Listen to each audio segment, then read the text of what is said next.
Hey, Tommy, we've got a really fun episode of TFL Car Chat today. But before we get to that, well, actually, let's tell them what we're going to be talking about. We're going to be talking about our trip to Japan, where we got to drive some really special cars we don't get in the US, and potentially some cars that might make it to the US. And we also saw the Tokyo Auto Salon, and we're going to talk about some of our awesome stories.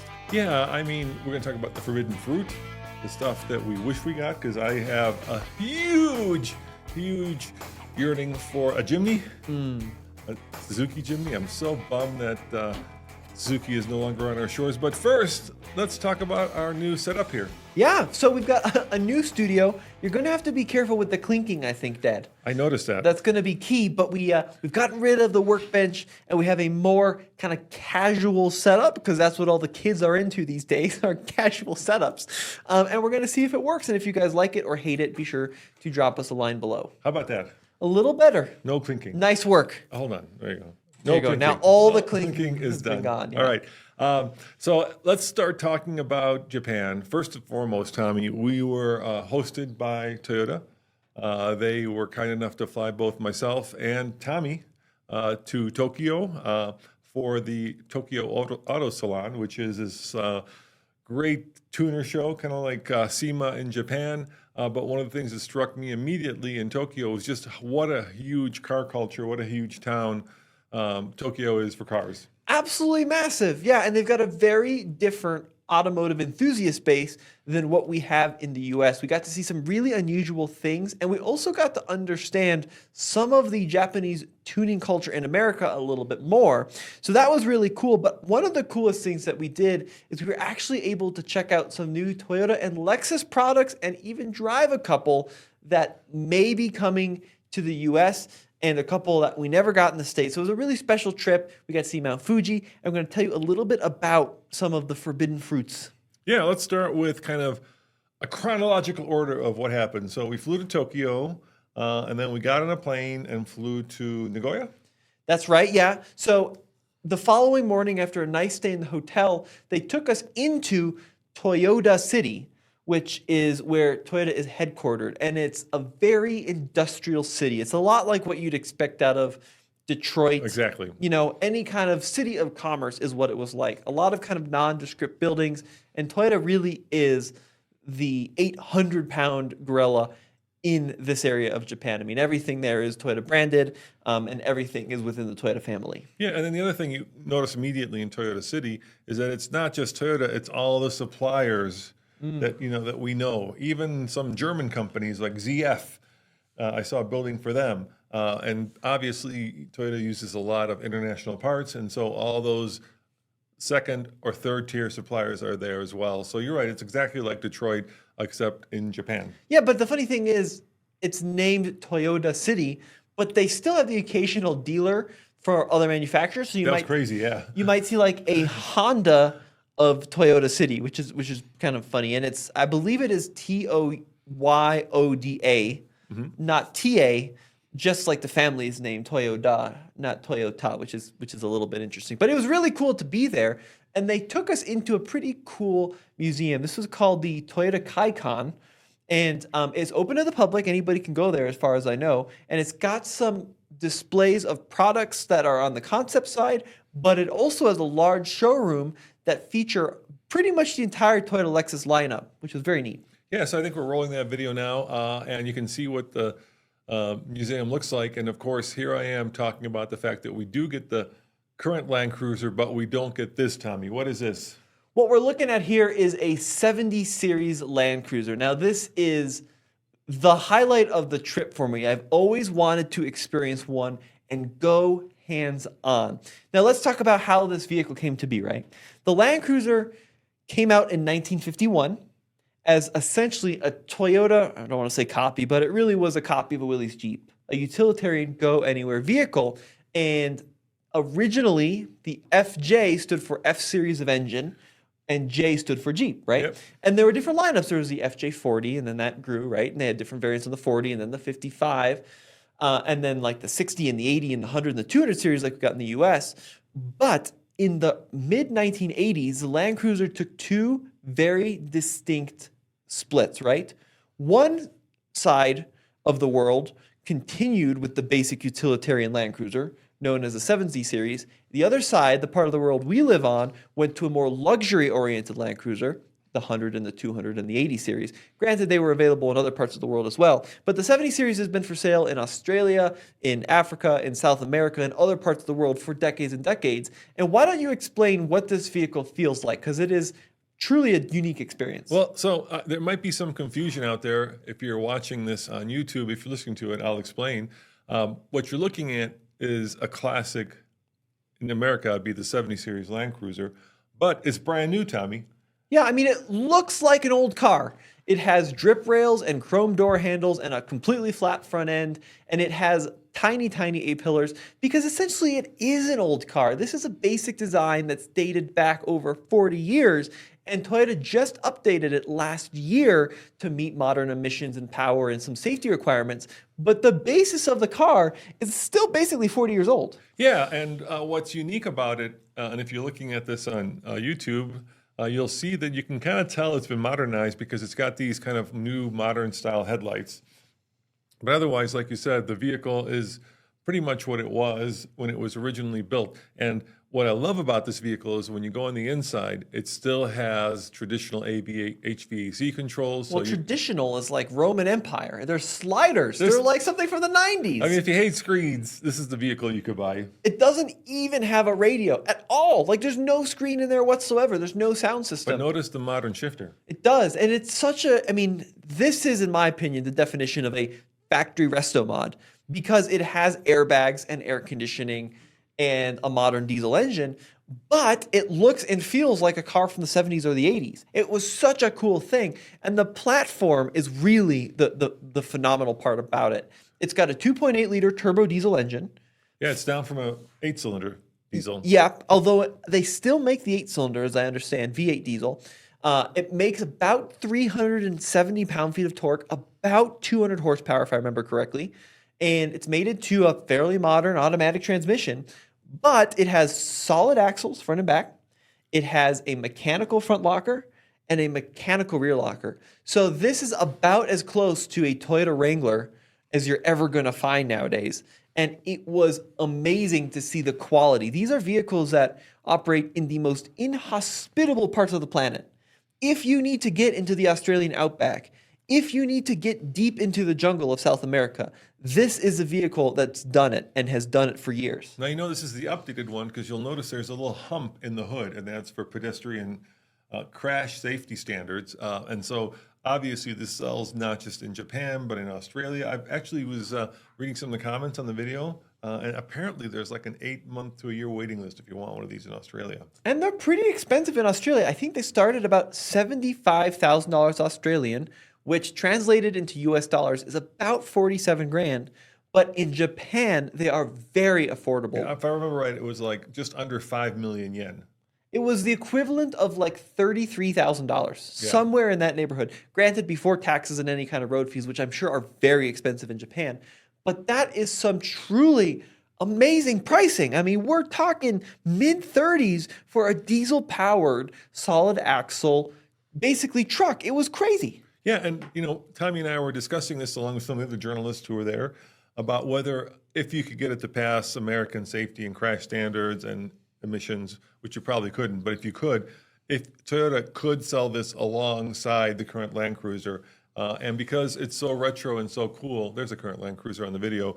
My thinking was you could actually price this above the current Land Cruiser and sell it as a factory resto mod. Especially if you brought it in like limited quantities. Like when Land Rover brought the Defender to the US in like the 90s, a lot of those were numbered in a series.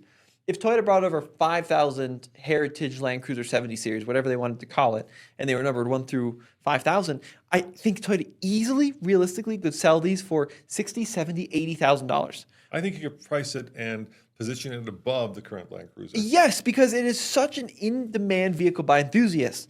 That's not to say someone like my mom would ever want one, because from what I was reading in comments from Australian users who live with them, they're pretty agricultural. You know, they are not fast, they are not comfortable, they are not very good on the road. But there is such a pent-up demand for a vehicle like this in the US. It would be a shame if Toyota got greedy and priced it at $80,000 or $90,000. I'm not sure that's greedy. I mean, how much would Icon charge for this? Yeah, but $250,000. an Icon's going to have a supercharged V8 or something. They have big V8 engines. They have a lot of leather, right? That's a luxury product. This is a utility product. So why don't you make this Toyota's version of an Icon Land Cruiser and make it luxurious Because and make I don't it want retro? that. And There's already that. I want it to be 40 grand and to have all this capability. I think, Tommy, what I'm sensing from watching the auctions is that retro mods are red hot right now. This is what people want. And part of that is because the people with money, let's face it, my generation or older, are getting beyond the point where they want to drive like 60s cars without air conditioning, without power steering, without power brakes. And so they want the amenities of a modern car, yet with the style and character of a classic car. And that's what this vehicle provides. And so I think you could price it above that. I think you could, but it would be a shame. I think they would sell everyone at You want 80,000. Yeah, of course I want one. It's awesome. How could you not? Look, I think the interesting thing about crash safety in the U.S. is, especially if you give it a GVW over its like 6,000 pounds or something, the requirements for the National Highway Traffic NHTSA, National Highway Traffic. Are you saying you turn into a heavy duty truck? They're so minimal, right? Well, this thing's light. I mean, you have to be. But I don't know how it works. I don't know if it's based on curb weight or gross vehicle weight rating. This thing has leaf springs in the rear, right? You could have a pretty darn high GVW. I think you'd have to load it up with all kinds of like off-road accessories to get it to that, and then that may not even count toward the GVW. I'm not talking curb weight. Right. I'm talking I get the what you're saying, potential gross, what it could hold, right? Right. It would be heavy enough to qualify, I think.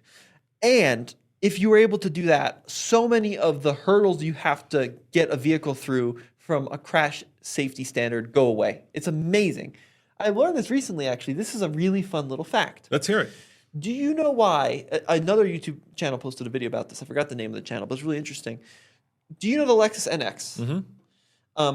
The first generation in the US had this really weird face. Do you remember? Where like the nose was all tucked up. Yeah. In other countries, it had a normal face So why do we get the weird one? without the overbite.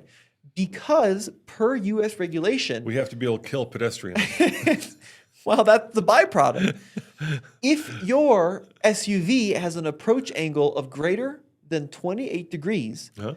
it can qualify into a different classification that greatly reduces Gotcha. the regulation surrounding it, which is why the first generation Tiguan, same thing, had such a weird face, because they wanted to give it a better approach angle, not for off-road capability, but to put it in a different regulatory class for safety and carb and all these different reasons. Well, shall we move on? We've kind of talked about this for a long time. Should we move on to the next one? Yeah, for sure. Let's go to the next one. So the next one in this video, there are 4 cars we're going to be talking about. The next one is the smaller brother or sister to the GR Corolla. Europe gets it, Japan gets it, and we don't get it. I'm, of course, talking about the car that's on your left there, the GR Yaris. Yes. So 3-cylinder turbocharged engine, all-wheel drive, manual transmission. There it is. Yeah. Interesting case. So a little bit cheaper than the Corolla abroad. A little bit smaller. Quite a bit smaller, only a 2-door versus 4. I think it's one of these cars that it's cool to see in person. Americans say they would love to buy it, but this is kind of like the CTS wagon, where every journalist, every enthusiast says they want to buy one and they only sell 500. I just don't. There's Abdullah from Pushing Pistons. He was on our trip. I just don't see. Cole, would you please? I don't see Americans buying this. All right, so 2 things. So for Christmas, I got the new Ray-Ban Meta glasses. That's what I'm shooting this video with. It's kind of a POV set of glasses, and I was playing with them on the trip. What do you think? Do you like them, or are they too herky-jerky? The Ray-Ban glasses? Yeah, not the Ray-Ban, but the video output of glasses. I think the video looks pretty good. The question I have is, why can you only shoot 3 minutes of content? Why can you not change the aspect ratio? Why do they have to be vertical like this? So I think that's kind of a limiting factor. Plus, I don't love the concept of having basically your phone on your face constantly nagging at you. Well, you don't have to turn them on. You could keep them off. But you have them on, and sometimes it'll be like walking the dog, and mid-sentence you'll just stop because you get like a note from someone that's being read in your First ear. of all, I don't have 99% of the time I don't have them on because of that reason. And so I put transition lenses into them, and I just use them as regular, because I need glasses now, so I use them as regular glasses slash sunglasses. What I love about them is they can also play podcasts in your ear. So I always forget to bring iPods. AirPods. AirPods. Yeah. And so it's great to have basically, a podcast player in my glasses, because usually I've got those on because I can't see without them. I also feel like Zuckerberg, these are Meta glasses, right? Let me get them. Hold on.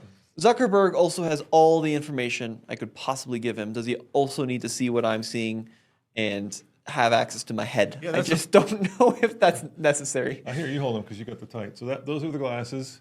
And the cool thing about when you turn them on, the lenses are right in the little corners. They cost about $300. And when you're recording a video, which is good in Japan, there's a little light that lights up there to let people know that you're recording. So you're not surreptitiously. Whoa, sorry. you have a prescription in them. Yeah, that's what I said. Holy moly, that's kind of cool. I guess you. That's I have kinda neat. prescription and I have transition lenses. Huh, So I can okay. wear them as regular glasses. So 99% of the time I don't. When I'm walking the dog, I'll use them to listen to podcasts. Okay. And the battery life isn't great. They may last if you leave them on for an hour at most. Yeah, not maybe too good. 2 hours, and if you're recording videos. But I just find it very handy to have a camera on my face so my hands are free. I think it is an interesting perspective. I think that we could use it for like drag racing because Yeah. you can get like a good sense of what what Andre's seeing like when he's drag racing with a truck. But I can see Tommy. Oh my God. it is like a little creepy. I just put 'em on. It is a little creepy having a camera on your face at all times. Like remember when we were at the going through the airport, there was just a guy randomly recording something going up the escalator. That was creepy. And the only way we knew is because there was a teeny tiny light on the glasses, which is a little weird. Yeah, I mean, what I do to be courteous is I don't wear them in a public bathroom because I don't want like people thinking I'm being pervy. But as a general, the other thing they do is they're hooked up to Meta, Facebook, whatever, Zuckerberg Intelligence, and so you can ask them questions and they'll answer the questions. So instead of Googling things, you can just say, hey Meta, what? And they're not on obviously because then they would go bing. What's the capital of blah blah blah? It'll tell you, or how many Yarises, getting back to the point, were built last year. It'll tell you those things, and I think that's handy as well. So I like the look of the Yaris better proportionally than the Corolla, and that's because the Yaris is a 2-door, and you can see the Corolla in the background. That's a 4-door, so it just looks better as a hot hatch. But like it's not less usable, right? It's only got 2 doors. It's less powerful. I think that it's one of, like I said, one of those cars that Americans say they would love to own, but would they actually want it? I'm not so sure. Would they actually put their hard-earned money? I'm not so sure. Well, there is, to be fair, there is a substantial weight for GR Corollas. And GR Yaris's. No, Corollas in America. You still have You to wait. still have to wait for Corollas? And they're still Wow. selling over sticker in many Jeez. places. So I think that's a good hint that the GR Yaris might sell here. I always worry a little bit when manufacturers have, and I'm going to call them stereotype about Americans, and then they don't import vehicles because we only love big, in this case, big cars, right? And yet, it has been proven time and again that we're just as enthusiastic about our cars as the Europeans, as the Japanese. And if you give us a chance to buy these cars, we will buy them.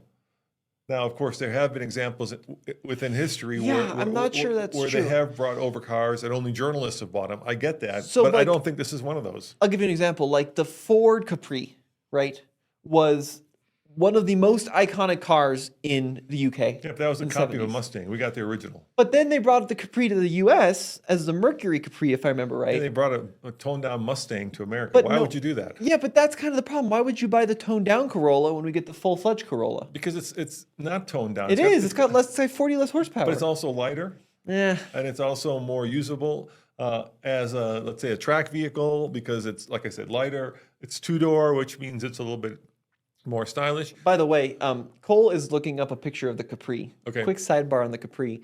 There's a new Capri that they just launched in the US. You can see both of them there, Cole. It's the yellow one, It's Cole. so the red one's the old one, and the yellow one's the new one. Yeah, you see that? Ford is doing some wild stuff in the UK with their small electric crossovers. So they have the ID4 and the ID3, I believe. Yeah. They have the that's from Volkswagen, but Ford sells the Ford Explorer in Europe, which is an electric Ford based on a 94. Yeah, the new Capri and the Explorer are basically on the same Volkswagen chassis. The Capri is also based on essentially an 94. They also sell the Mustang Mach-E, which is another car in that same class. And Ford also sells, I think, a Puma electric. Yeah, Ford, you can keep all those in Europe. So Ford has 4 EVs that they sell in the UK that are all basically the same sized EV. All right, here What are they doing? Let me define what I was saying again, okay? If it's a good car, The Capri was an awesome car. It was not. It was a copy. It was an awesome car. It was people in the UK fell in love with the Capri because they couldn't get the Mustang, but it was still a copy. The Escort, also immensely popular in the UK, not really much loved in the US. I'm saying if it's a good car in Japan, if it's a good car in Europe, if it's a good car in the rest of the world, it will sell in America. If you bring it in, if you're being very strategic, let's use that word, and you're bringing in cars because you can share chassis or you have a dealership like Mercury at the time and you need to sell something and you don't have some product to sell, same thing with like the Mercure, remember that? I'm not sure that's going to work. You know why this car wouldn't work in America? Why? And it's just the sad reality of it. Americans do not buy small cars. This is a stereotype that I'm trying to fight against. I appreciate that, but the sales number has proven it over and over and over. I would say Americans don't buy tiny cars. So like the Smart. This is tiny. This is the size of a Mini Cooper. No, I sat in it. I fit in it. Yes, but you fit in a Mini Cooper too, but the car is tiny. A Mini Cooper sold the first generation, which was tiny. Yes. Not the first original, the R53. Yeah, those sold like hotcakes. So what happened? And they're selling less as they make them bigger. Yeah, but the reason they sold like hotcakes originally is because they were new and hot and exciting. Same thing with the new Beetle. They were the interesting car of that period, but then once the enthusiasts got past them, they just didn't sell. Same thing with the Fiat 500. Well, you know what? It doesn't sell. Same thing with the Smart Car. Didn't sell. I would love to hear our viewers' comments. Let us know in the comments if you're doing this on YouTube, if you would buy a GR Yaris if Toyota brought it over. And one more point. Sure. How well does the Chevy Cruze sell today? I don't know. They don't build them anymore. Exactly. How about the Dodge Dart? How about the Ford Fiesta? Tommy, you missed the good part of the car. Those were not good cars. The Ford Focus ST and RS and Ford Fiesta ST were awesome cars. Yeah, until you started blowing up differentials. I agree. That was a problem. And blowing head gaskets. You're right. But the problem is that Americans really struggle with the compact space. Well, let us know in the comments below if you think, like I said, that the GR Yaris would sell. So, Cole, if you roll the video, this is one that they actually might be bringing over. And this is something that we really don't have in the U.S., but it's very popular in Asia. And I'm just talking about Japan. I'm talking about, look, my head is down, so I'm not filming other people. They're really big on privacy in Japan. Yeah. So this is the Lexus 500H, the LM. Which is basically a luxurious minivan. I'm going to use that word because that's a verboten word for many people. But wait till you get a load of the inside of this. So LM officially, I'm told, stands for luxury mover, not luxury minivan. Look at the umbrella. Yeah, it's got an umbrella. And this one, pause the video, would you, Cole? This one we saw in Japan has these executive back seats. Yes. So this is technically a 4-seater minivan. With lay flat recliners in the back. Private jet seats. It's got a partition between the front and the rear. It has a 48-inch TV. It has full shades across every window so you can black out the inside.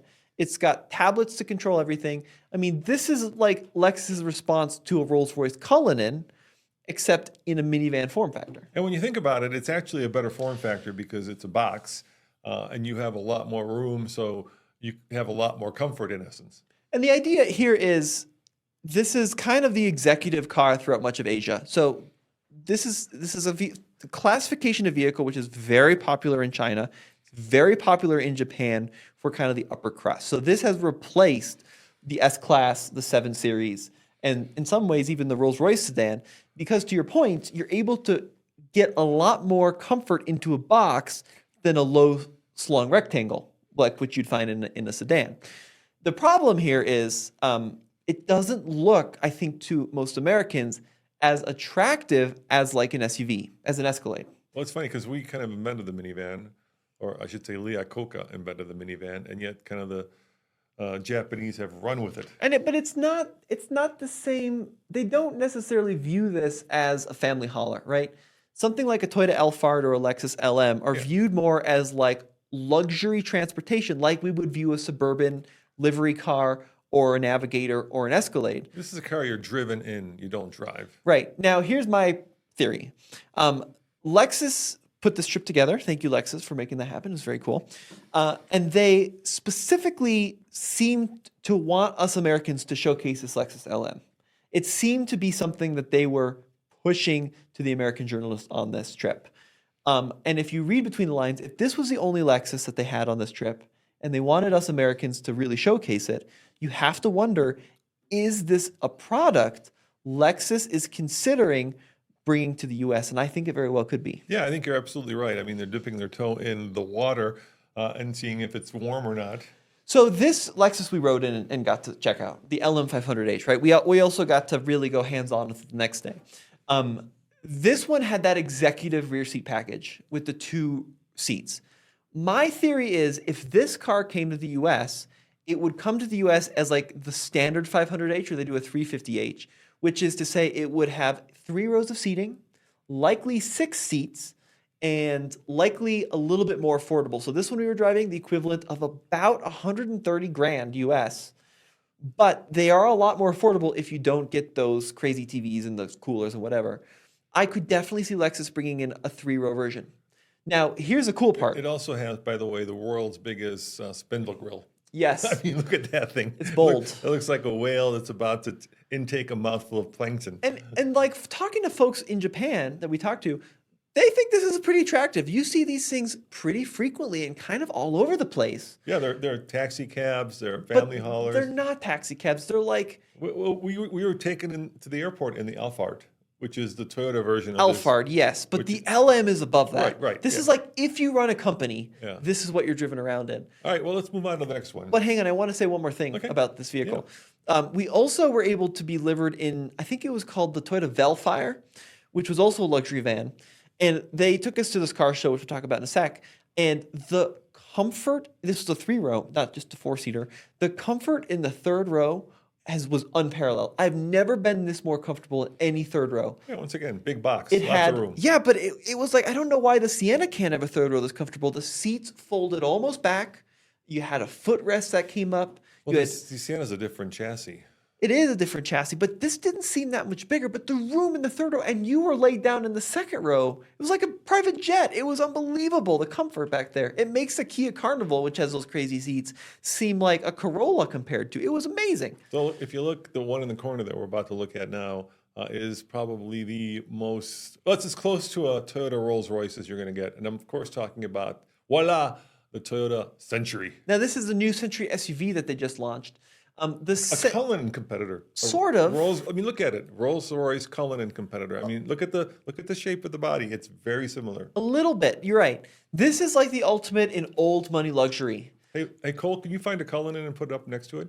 So if you have made it huge in Japan, and you want stealth wealth, you buy a Toyota Century. Very limited production. I think they build like 30 a year. In the past, it's been the only Toyota V12 ever made in the sedan. It's not a flashy car. It's not going to show up all over Instagram. This is a car for folks that don't want to show off. Where the Cullinan, beautiful, right? But this is a car that's kind of flashy. It's very Beverly Hills. You will never see a Toyota Century in Beverly Hills, right? Because first of all, they don't sell them. But first of all, the other part is who in America would spend $200,000 for a Toyota badge product? Yeah. Yeah, once again, I mean, this is a product, a car, and you can kind of see the body shape similarities with the two up there. This is a car that, once again, you're meant to be driven in. You would never drive it. So that if you, I don't think I'd go inside of it because Abdullah killed the battery. Yeah, we give him a hard time about that. I'm going to give Abdullah the entire program. Every time we were about to go to a car, Abdullah had somehow managed to make it hard to operate because he was either doing his shorts or his TikToks. And so I'm not sure I was able to go inside this thing because they had those little, in Japan, you just obey the rules, right? You don't like break the rules. We are both huge Abdullah fans, for the record, but it was pretty funny that it was pretty fun. I'm giving a little bit, what, but I'm doing it in a fun way, I hope. But so once again, luxury style of the rear seats. There you go. You can kind of get a sense of it. They get the fold down recliners. The front seat folds out of the way. It's got these really cool panes of glass that actually turn opaque when you push the button. Yeah, you can see it right there. So this is an interesting car, right? And in America, we are so brand conscious about a little bit of everything. You have to go take your phone call. No, I'll just message him. It would be tough to justify spending over $170,000, but this is the car they spend like 2 weeks on the paint on to get it so thick and luscious and perfect. And it is like the ultimate. It's got like the stabilized center caps, kind of like a Rolls Royce. This is the ultimate in Toyota luxury that they don't brand as a Lexus because it has such a long lore in Japan surrounding it. And it's funny, out of all the videos that we did, I think at least the shorts, that was the most popular. Yes, yeah, Forbidden Fruit, people love seeing what they can't get. It would never sell in the US. It just simply wouldn't. No one's spending $200,000 for a Toyota here. But in Japan, like I said, it's a status and an iconic nameplate. So that's why it does so well. Yeah, it's like any of the luxury brands, right? Like you have to establish its value before you could make it valuable. This is kind of like, do you remember the Volkswagen Phaeton? Yeah, very similar. Where it's Bentley levels of luxury, but with the wrong badge on it for Americans. Yeah. It's the same problem. And that Phaeton didn't exactly knock the world over. It did not in the U.S. No. Yeah. So that was the first kind of excursion we did, and then from there we went to this really interesting. I think it's a classic workshop, but they do more than that for Lexus and Toyota. It's a place where they customize, where they fit, and where they restore classic Toyotas. But they do more than that, but they didn't show us the part that is actually the more. And I do believe they also do work for the Toyota Heritage Collection. Yeah. And they have some really cool cars. So let's start with the little S800 there. So this is an example of what they do. They do refurbishments and restorations on unique classic cars like this S800. This is a little teeny tiny two-cylinder sports car that Toyota built that never came to the US.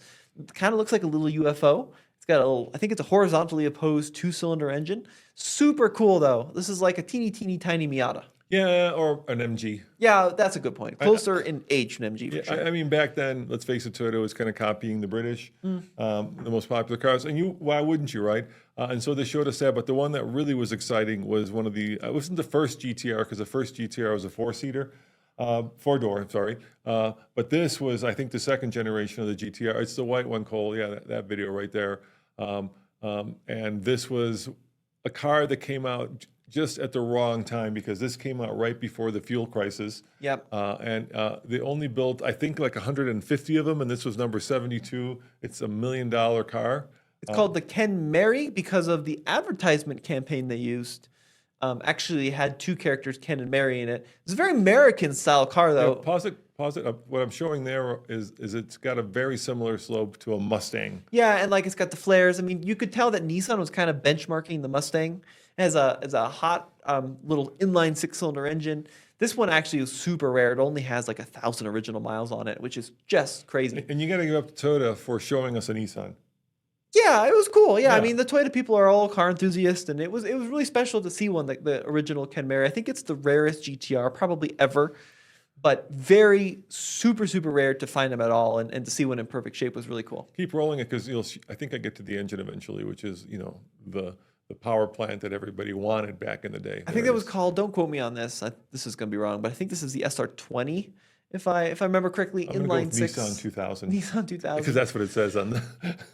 On the engine. But 3 carb, really hot car for the early 70s. Yeah. So it was really cool to see. And we saw another car, which is very unique. This is called the Toyota Toyopet. Yeah, it's the blue one, Cole. Show them that one. So this is the first Toyota that was imported, use that picture, into the United States. And it's a funny story because this failed horribly in America. Yeah, the first generation, the first models came in 1958. And this was a good example of a foreign automaker not understanding the needs of America. So it had the chrome, it had the fins, it had the look that Americans wanted, but it didn't have the performance. They were known for being incredibly underpowered. And interestingly enough, on US roads, it also didn't have the reliability. So these cars were known for the few that they imported exploding, basically blowing up. They Which tried is funny for Toyota. Their first car was the most unreliable car ever. in a famous publicity stunt. Toyota tried to drive one across country. I think they made it to Vegas. Yeah, LA to Vegas is how far they made it before Yeah. the engine blew. Yeah. So Toyota withdrew really quickly after the first few were imported, and then they didn't come back for quite some time until the introduction of the Land Cruiser to the U.S. So there was a break, and then Toyota built what is that thing? I just drove it. Like the Crown. Well, this is a Toyota Pet Crown. No, but there's I just drove this car from the Toyota Heritage Collection. I can't help you with that. It's driving me crazy. It's the little blue guy, not this little blue guy. They built a car with America in mind that was a massive success. This is going terribly here. I'm looking it up. All right, go Anyway, look it was pretty cool to see it in person, though. I've never seen a Toyota Pet. it up. They also had a pretty interesting 2000. Is it 2000 GT? Right? Yes, very, very rare. The Corona. the Corona. That's what it's called. Yeah, they had a couple 2000 GTs and one with the body off, which was really neat. That was a James Bond Yeah. car that James Bond drove, but they made it into a convertible for the movie. Also multi-million dollars, yeah. Yeah. So it was cool to see that, that Toyota has a big following in Japan for the classic, the really old cars, pre-70s. And there are people that are agonizing over these cars to make them perfect to restore. So the next day, we transferred from Toyota City to the Fuji Speedway. Yeah, which is right by Mount Fuji. I took a picture of it. That's you looking at the speedway right there, and there is a picture of Mount Fuji. Yeah, it's really cool because we stayed at the Fuji Speedway Hotel, Yep. which is owned by Toyota, actually. It is, yeah, It's and so is the racetrack. Operated by Hilton, but owned by Toyota, and not that expensive. One of the things which blew me away about Japan, especially now, considering our exchange rate, is how affordable it was. So we were staying in like 5-star hotels, but I was running the exchange rate to see how much it was a night, and it was typically like $250, $280 a night, which for the quality of accommodations, which would be $800, $900, $1,000 a night here in the U.S., it was amazing. And the Fuji Speedway is the ultimate. The hotel is the ultimate car enthusiast hotel because on one side you had the amazing view of Mount Fuji, and on the other side of the hotel you could watch the cars go around the racetrack. Yeah, that picture. So there's also a museum. Yes. That you could go to in the hotel there, and then you end up at the gift shop, which has Cole, if you go back to that picture of Tommy, which has a coffee shop, and probably the most fun I was having on the entire trip was just sitting there watching club racing going on the track. I mean, look at the view of that track. It was really cool. Yeah, and then while we were there, we actually got to test drive some pretty cool cars. And the one that we have video of is a car that I think Toyota could do well with. It's another car that I think they could import, and that is, of course, the GR Corolla version that Lexus would sell here. Yeah, so it's got a long name. Are you ready? It's the Lexus LBX Morizo RR. And That's the one, Cole, yep. The story behind this car is pretty darn wild. So Akio Toyoda is a huge car guy, right? The guy leading the company. And he loved the little Lexus LBX as a fun little runaround commuter car, to doink around town in. And he had the idea, he went to the engineers, I'm told, and told them out of the blue one day to take the guts of a Toyota GR Yaris and put the LBX on top. And they literally did that. They cut the bottom off of a GR Yaris and bolted a LBX on top of it for a prototype. And this was super unusual for Toyota because Toyota and Lexus are very committee-based, right? Everything has to go up the food chain. Everything has to be approved by all these different layers. But this was a car, the head of Toyota comes to you, says, build it. We're just going to see what happens. And they did it. This was a pet project for him. And you know that because it's labeled RR. Which stands for? Rookie Racing. Rookie is not what you think as somebody who's not good at racing. It's the name of his dog. Yeah, it's Akio's dog. Yeah. So we have a car. Who's a novice to racing. We've got a Frankenstein car with the name from a dog that was actually put into production, which is just wild. Now, GR Corolla, right? GR Yaris, Gazoo Racing. GR is their very heavily thought out, heavily brainstormed, and well-planned kind of performance division of Toyota. RR, I'm told, is Akio's pet projects. So that's what the LBX is. Super cool car. It's a little tiny Lexus. It's sold in many parts of the world as a hybrid. It's just a normal little runaround hybrid, smaller than the UX. It's great for But not this one. It's great for old people. It's great for someone that wants a little bit of luxury in their hatchback. But the RR is such a Frankenstein car, and it is such a cool driving experience. Well, it's basically got that 3-cylinder out of the GR Corolla. It's a little bit detuned, I think. Right. It's more in line with the Yaris, but still has the all-wheel drive system. You can get it with a manual I think transmission. 40 less horsepower, so it figure 60? It's like 280, I think, or something. Yeah. It's got the same and you can manual roll the video, too. You can see me driving it, and I really enjoyed driving it. This was the drift track next to Fuji Raceway, and I really enjoyed driving this car because, as one of those old people, Tommy, I love the fact that it's taller, it's easier to get in and out of. It's also softer sprung. Yes, it was pretty squishy compared to the GR Yaris and Corolla. And this is me using the glasses again. Yep, I see your POV there, which is pretty cool. And I've got both hands on the steering wheel, which is nice. This was my favorite application of that engine, transmission, and all-wheel drive system because it was the most mature. It wasn't as engaging to drive as a Corolla. I haven't driven a Yaris, but not as engaging to drive as a Corolla, not as tossable. Didn't feel as quick because it's quite a bit heavier. But as an everyday car, this would be so much better because it's put on the racetrack. I go on the racetrack. Oh, is that it? I gave you the wrong video. Sorry. Okay. It's comfortable. It's still plenty quick. It's still got all-wheel drive. It made some great noises. This was a brilliant Frankenstein that works perfectly. It is such a good product. So I'm talking to Cole, who's our producer, by the way, in case you guys are wondering who Cole is. We're trying our new podcast techniques here. Remember how I said previously that you should bring cars in that you don't. I don't think this would sell here. What? You think a GR Yaris would sell, but the little crossover? Americans are crossover crazy. No, I don't think this one would sell. Why? Because it's too tiny. It's just too tiny. It's bigger than a Yaris. Look, well, let me kind of take a step back. Oh my gosh. All right, and tell you why I don't think this would sell. First and foremost, for the longest time in America, small cars were considered to be economical cars, right? So they were never considered to be luxury cars. So only recently have we gotten to the point where people accept small cars as being something that's premium, something that can be expensive. Europeans have had that for a long time. A good example of that is that little mini SE that we had, the electric mini, right? That was $36,000, I believe. And it was a little tiny car, and yet it felt premium inside. The materials were nice. But for the most part, in America, if it's premium, it's like a Cadillac Eldorado or a Lincoln Continental, right? If you're 80.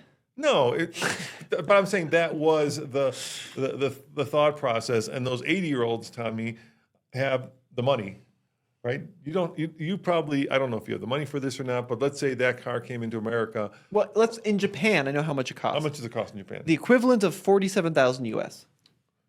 So if we bring it here, let's say it's 60,000. Sure. Right, it's not going to sell. It's tiny. It really is. But the Yaris is smaller. The Yaris that you said would sell. But this is the other problem. Is it's kind of one of these cars that crosses over two different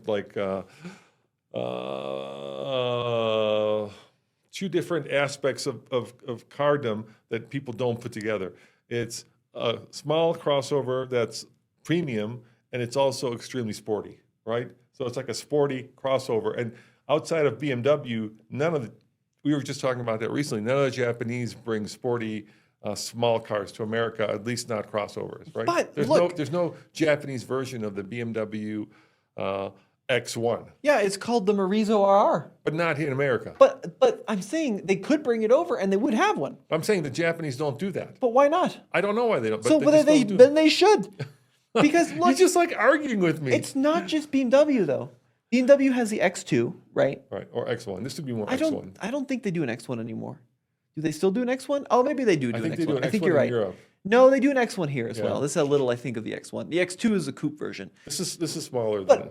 But listen, Mercedes does the GLA, which sells like crazy. They do a GLB. They have AMG versions of that, and those sell pretty darn well for AMG products. But Japan doesn't do that for some reason. But they could. I know they don't, but they could do that. It's the same problem with the Land Cruiser 70, right? I almost guarantee if they brought the LBX and the Yaris to the US, they would sell 10 times the Lexus. All right, so now we've got a little, we'll do a little poll or something. I think the Yaris, GR Yaris would sell. You think the LBX would sell? Do people buy more crossovers or... And I think you like arguing with me just for the sake of No, arguing. Dad, you have kind of a ridiculous argument here. Because do crossovers or hatchbacks sell better in the US? do crossovers or hatchbacks crossovers sell much better. by a ratio of like 25 to 1. Yes, of course. So why in the world would an LBX, which is a crossover, sell worse than a Yaris, which is a hatchback? I think we should move on, Tommy. There's a reason Volkswagen killed the Golf. You don't have to prove me wrong. I think we can move on. I'm just saying there's a reason Volkswagen killed the Golf and kept the Taos. Well, because the Golf in its last generation was not grand. It was awesome. The Mark 7 was the best Golf they ever did. They kind of lost the plot, Tommy. The Mark 8, they lost the plot. The Mark 2 was the best. Mark Golf. II? Mark 2 was the best Golf ever. Anyway, I don't want to keep bickering. Let's just move on. So the next day was the hardest day, and that is when we went to the Tokyo Auto Salon, which, like I said, is like a SEMA of Japan, but it's not a trade show like SEMA is. It's a consumer show. And that was just so hard because, oh my gosh, there were so many people everywhere. And this is one of the coolest cars there. Why don't you tell them what this is? Yes, this is a big trend I see in Japan. A lot of affordable small Toyotas and Hondas and Suzukis and whatever, where tuning companies will actually face swap them and put different wheels and different rear ends on them and then make them look vintage or make them look like something they're not. So this is a company called Cal's Motor, which took, I think this is a Toyota or a Honda crossover. It made it look like a Caprice. Yeah, they made it look a little bit like a Caprice or maybe a Chevette. But look, it's American, right? It's got the chrome wheels. It's got, this was 4.9 million yen. It's like $32,000. It's got some vintage-looking upholstery on the inside. And then out back, it's got some pretty wild-looking taillights, chrome door handles. I see this a lot. Look at the back of this. Yeah, look, from an American standpoint, we probably think it's kind of ugly, but I like the whimsy about it. There's something really fun about it. No, I agree. And we saw so many interesting cars. And if you guys have been on TFL Talk last week, of course, we ran a walkthrough of the Tokyo Auto Salon. And so I don't want to necessarily spend a lot of time recouping that because you can go back and you can watch last week's episode.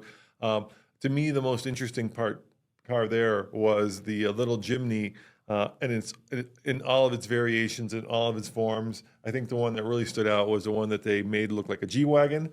Yes, there's a Suzuki, and then there's a company that sells a body kit that makes it look exactly like a G-Wagon.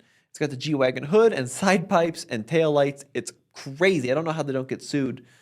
Yeah, and there's a lot of like the really interesting tuning community in Japan. A lot of super lowered cars, a lot of wide body stuff. Liberty Walk was your favorite company, right? Yeah, Liberty Walk is an interesting Japanese tuner. And what they do is all the other tuners at the show basically sell parts to make your car go faster. Liberty Walk sells parts to make your car go slower. And what I mean by that is they sell wide body kits and they do crazy things like putting wide body kits on one of the 1,500 Ferrari F40s that's left in the world. Maybe there's less than that because that's how many they built. We're talking donor cars are probably in the $1 million range, and the body kit is without paint another $125,000. And basically, they'll make an F40 as a wide-bodied Ferrari, and then to add to the slowness, they'll also stance it. So they put giant wheels that, of course, are not square, but crazy camber, yeah. Yeah, crazy camber, and it's a really kind of a unique status symbol in Japan to be able to take a classic Italian car. They did a Miura when we were there, and make it wide body and make it stance, and I kind of fell in love with it. I mean, I never really understood it because you're making your car kind of worse, right? From a car standpoint, if you just want it to work as a car. But what I did like about a lot of those tuning companies we saw in Japan was there was a lot of whimsy to everything they were doing with crazy exhaust and huge body kits and crazy wings. And like, I appreciate that they're not following the rules. They don't really care what like a lot of people think. They just do something because they think it's art and they think it's cool. And I kind of respected that. I feel like a lot of the tuning community in America is driven based on other people's opinions of your car, where in Japan you can just do whatever you want.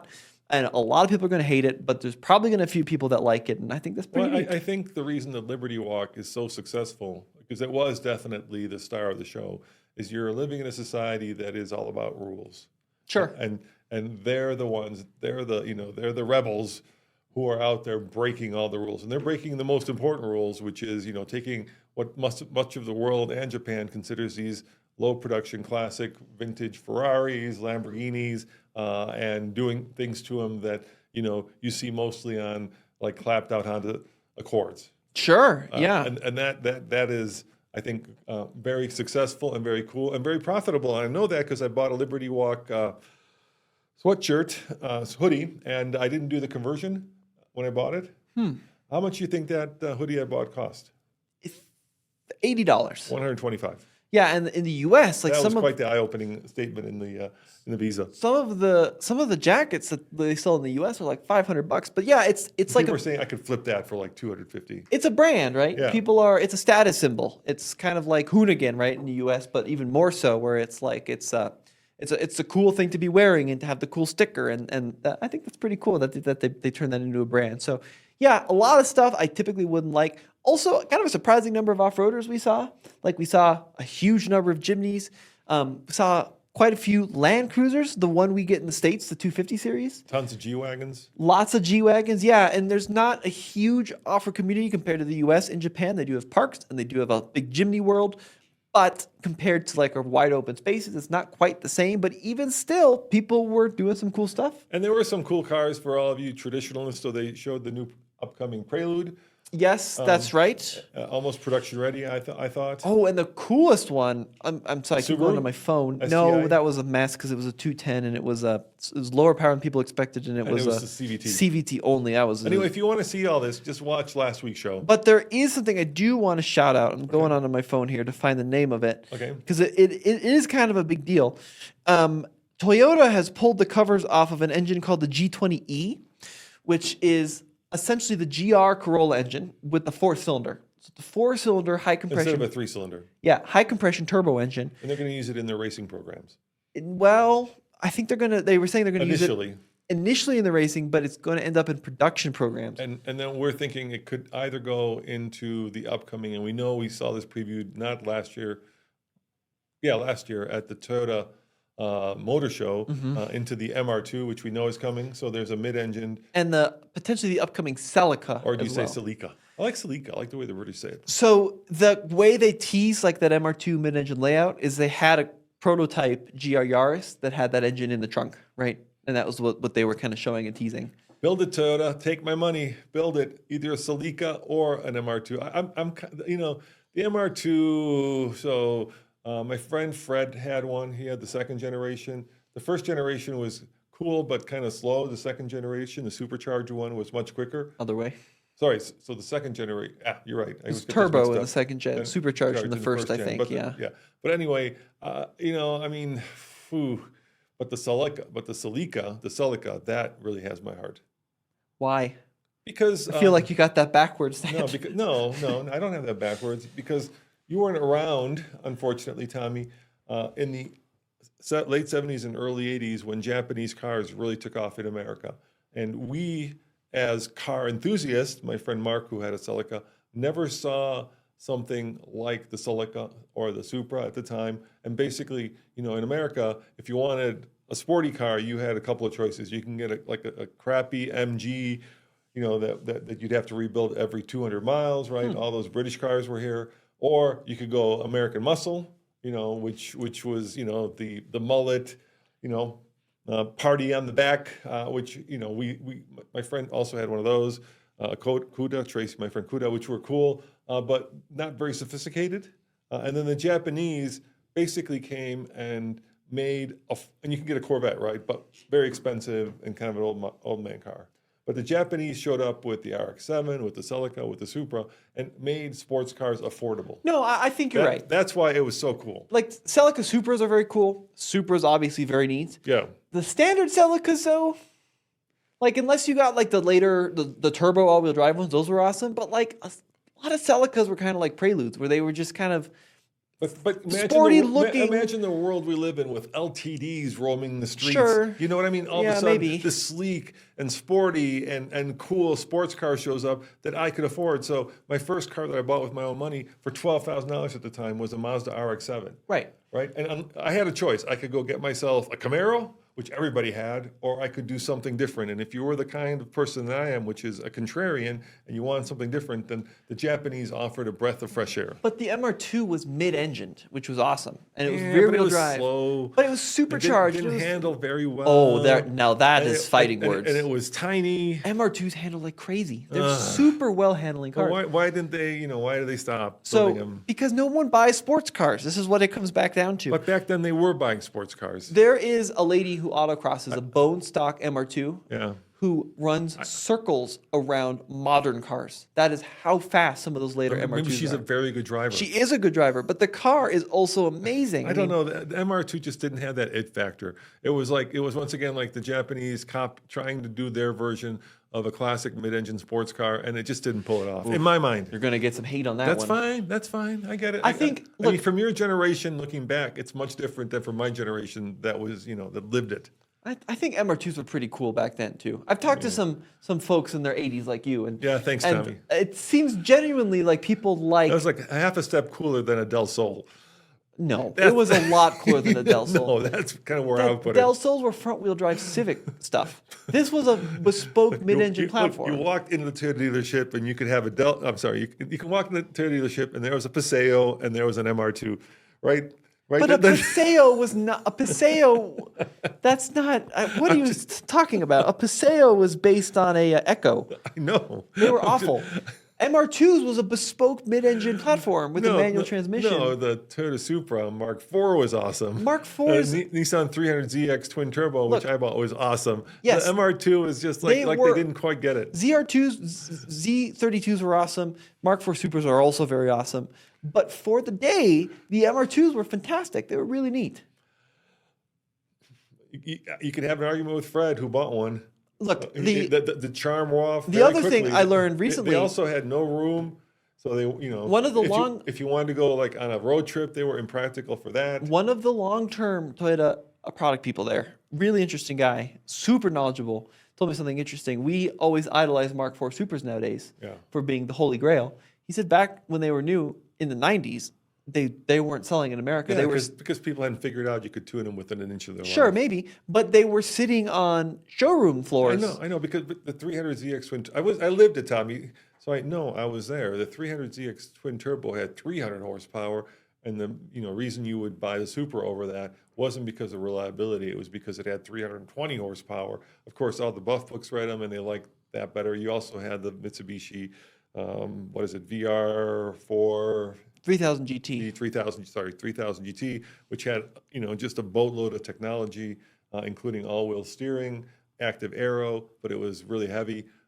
So let's move on and let's go to the final thing that we did. And Cole, there's 3 videos up there. Let's run that one, the one you were by, the longest one. So what is this that we're looking at, Tommy? So we went to kind of a Japanese enthusiast car meets at a interesting, essentially, car stop or truck stop. Could you pause it, Cole? It was a floating. It's a man-made structure built in the middle of the bay. It's called Daikoku, and it's kind of like just a rest stop for cars.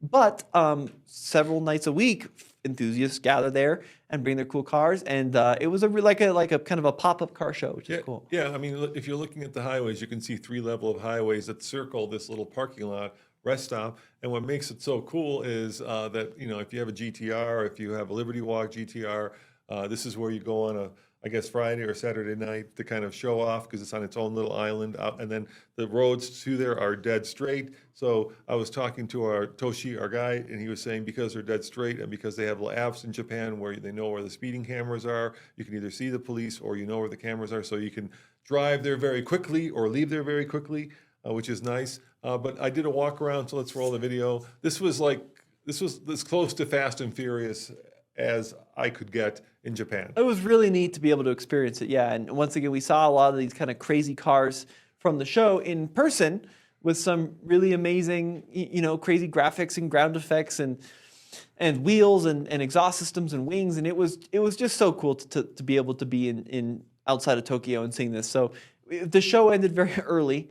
This was essentially a Nissan Leaf. That was not very cool on the right there. GTR leaving. Yeah, R34 GTR and all these Halo cars, Mark IV Supras There's and Liberty Walk GTR, S14s, and just the wildest stuff in Pause person. It, Cole, would you?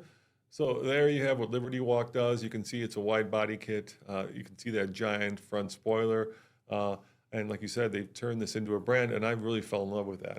Of course, I don't have the money for this kind of customization. But keep going, Cole. But the one thing I took away from this meet was that the GTR is still Godzilla. There's another GTR. Oh, that's a Supra, sorry. The GTR is right there, and there's a Supra. The GTR is still Godzilla, at least in Japan, when it comes to the top dog at their Cars and Coffee.